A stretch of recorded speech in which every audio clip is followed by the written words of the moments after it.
Hi guys, happy Thursday. Today, I straightened my hair. I do that about 10 times a year. Those of you with natural curls, you understand how exhausting it is, so doing it requires a day commitment. So I don't do it very often. But today I have 5 questions that I want to ask white supremacists.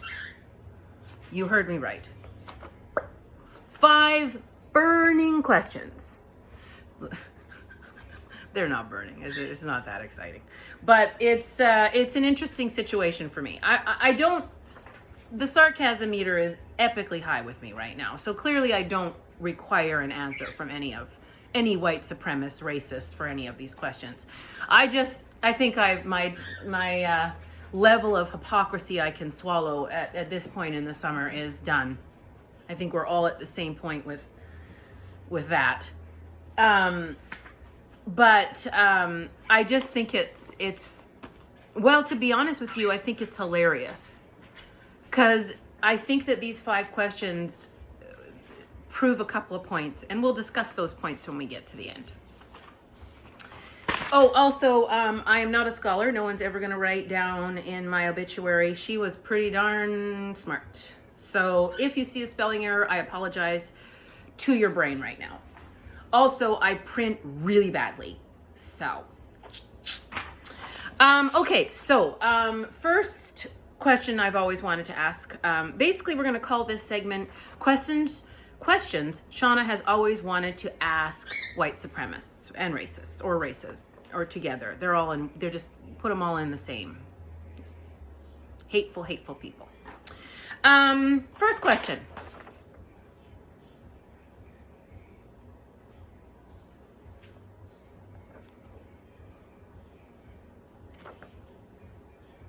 Right? Here's the thing that I don't understand about this. I'm under the impression that the reason why my life was, I was tormented racially, was because of the color of my skin and the way that my curly hair was.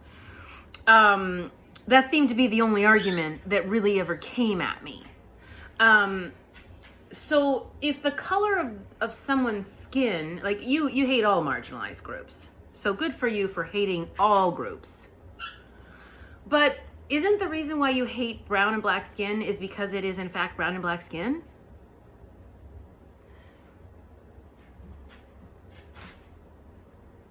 So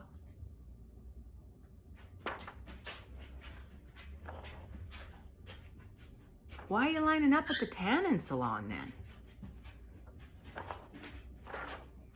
That's weird. Number 2. Oh, this is a good one. Okay, I'm gonna go back in time here, not that far, but some of you might remember that viral video of that white gentleman. Why do I say gentleman? He ain't no gentleman. White guy going into a Spanish restaurant and screaming at the staff because the menu was in Spanish.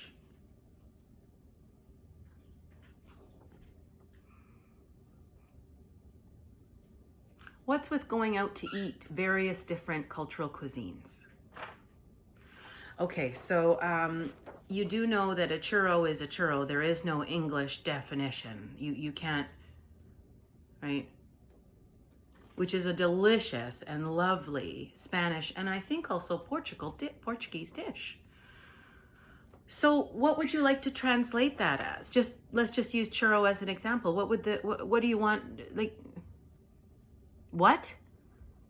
So, like, also, what are you even doing eating there? Why do you go to anywhere that is a culture or a marginalized group that you hate? Why are you eating the food if you hate that group of people? That's weird. Number 3. Oh, yeah. Very curious about this. Totally curious about this.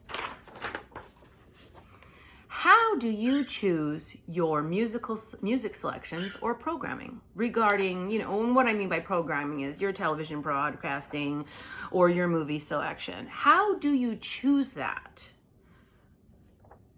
Like, do you just not listen to any music from a marginalized group, or do you just not watch any television or movies that have anybody in a marginalized group in it? How does that work? I don't understand. Trust me, it's really easy to find programming that has just heterosexual white people in it. Sad, but for sure. Like, legit, you could tune into the Hallmark Channel and you'd be happy all along if you were not wanting anybody from a different culture to show up. But,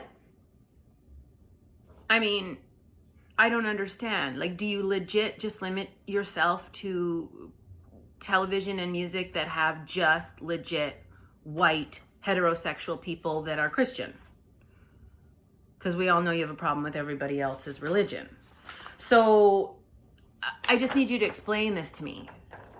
Because I feel like that would be a really not well-rounded amount of music. Like, there's wonderful, beautiful music that come from everybody, all different cultures. So do you just limit yourself to what I've said? I don't know. I'm curious.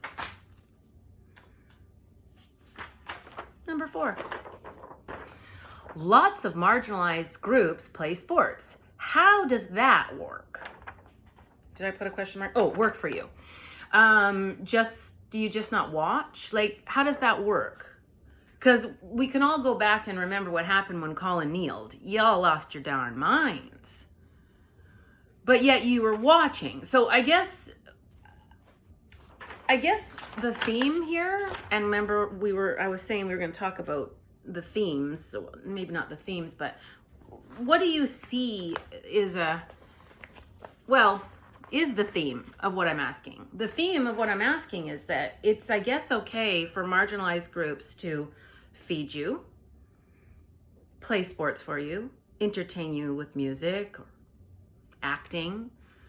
That's all okay as long as we don't get out of our lane, right? Is that how it works? Is that how you would explain the questions that I asked? The tanning one, I can't even make that up. I don't even know how to make sense of that. But the others, is that how it works?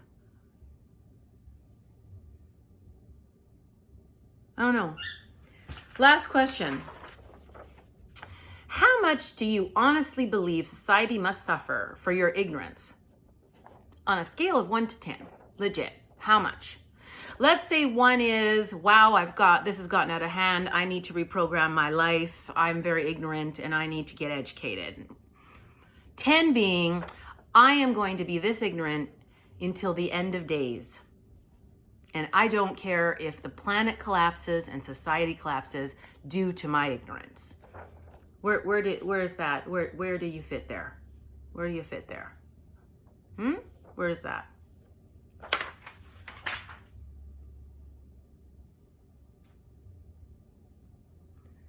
If you break down hate and supremacy, it becomes legit stupid. Like, stupid. It's ridiculous. It makes 0 sense. 0. Anyways, guys, it's been a slice. I hope you got a giggle out of this because it's just total nonsense, right? Like,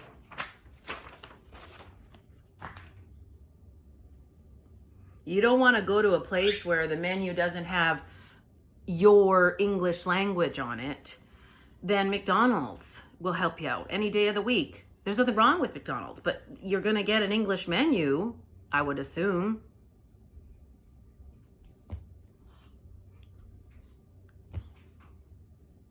Anyways, it's nice chatting with all of you. Catch you on the flip side. Bye.